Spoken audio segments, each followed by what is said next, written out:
It was an unusually warm April afternoon when David Langston found himself wandering aimlessly down Maple Street, his jacket slung over his shoulder. The golden sunlight filtering through branches that had just begun to bloom, the street buzzed, with live open-air cafes, soft music, people sipping coffee, laughing, living. But inside David, there was silence. A void he'd tried to fill for the past 8 months. 8 months since his marriage ended. 8 months since Emily left. 8 months since everything went cold.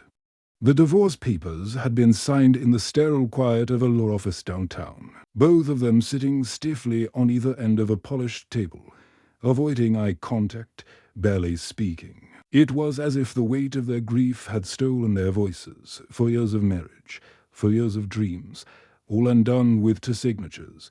They hadn't divorced because of infidelity or hatred. Theirs had been a slow unraveling, marked by love tainted with sorrow, by the unbearable pain of trying and failing to have a child. Emily had suffered 3 miscarriages in their 3rd year, and a 4th that winter, shortly before the divorce. That one had nearly broken her. Maybe it had broken them both. David remembered that morning as clearly as he remembered his own name. She had stood in the doorway of their bedroom, her face pale and swollen from tears. "I can't do this anymore," she had whispered.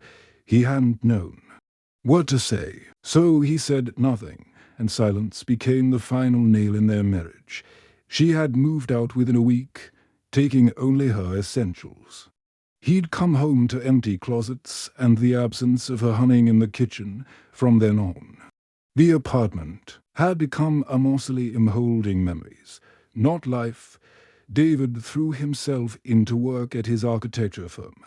He took on more projects, lost weight from the skipped meals, and developed a drinking habit that stopped short of dangerous but hovered.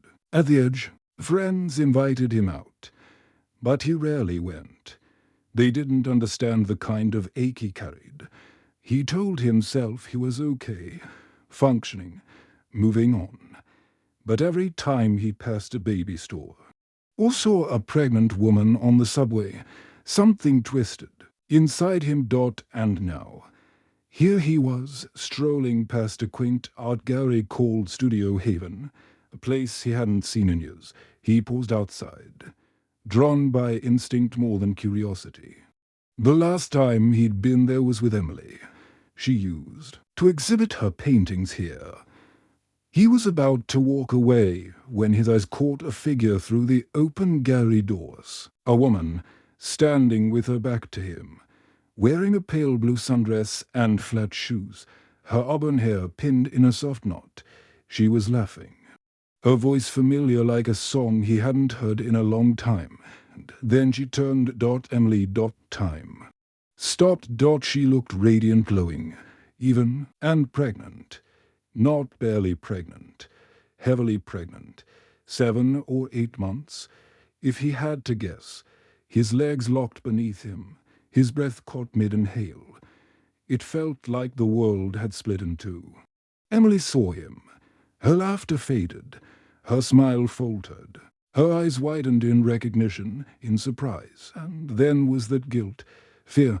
David stepped forward. "Emily." She gently excused herself from the friend beside her and met him halfway on the sidewalk.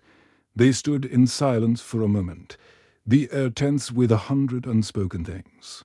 I didn't know you were in town," he managed. "I never left," she said, her voice quiet.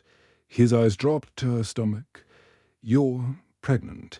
She nodded. Double quotes. "How far along are you?" 7.5 months. He did the math in his head. The timeline hit him like a brick. His voice dropped, barely audible. "That's from before." She looked down, tears threatening behind her eyes. "Yes." He blinked, staggered. "You said you were getting an abortion. I couldn't do it." She whispered, a tremor in her voice. "I went to the clinic. I sat in the parking lot for 2 hours, but I couldn't go in." David swallowed, heart thudding so loudly he could hear it. and you didn't tell me. I didn't think you'd want the baby," she said, her arms wrapping protectively over her bump. "We were barely speaking. You didn't even try to stop me from leaving. I thought maybe this was something I had to do alone." His chest ached. "You thought I wouldn't care. You barely spoke to me after the 4th miscarriage. You pulled away." "I was grieving," he said, tears filling his eyes. "God, Emily, I was drowning. I didn't know how to help you. I didn't know how to keep going without falling apart. I thought I failed you." She said softly, "You didn't.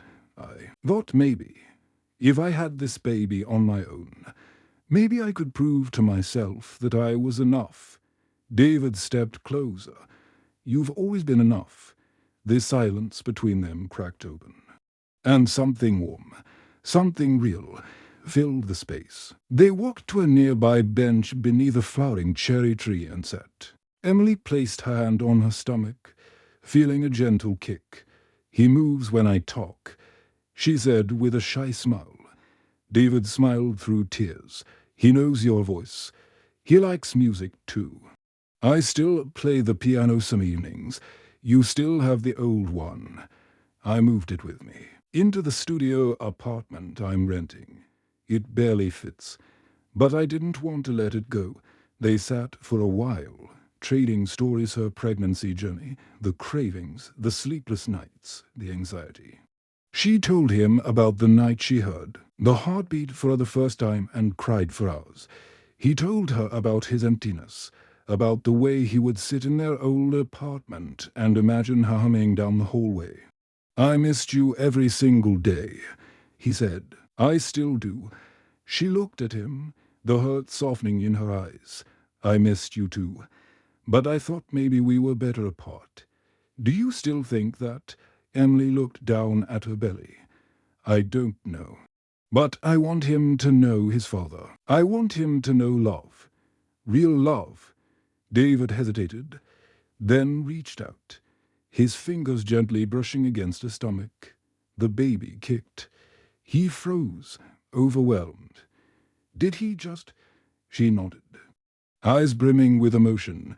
"He does that when he's near people he likes." David let out a laugh that dissolved into a sob. "I want to be there, for him, for you, if you let me. I don't want promises," she said gently. "I want truth. I need to know you're not coming back just because of guilt. I'm coming back because I never should have left." He said, "I let my pain silence me.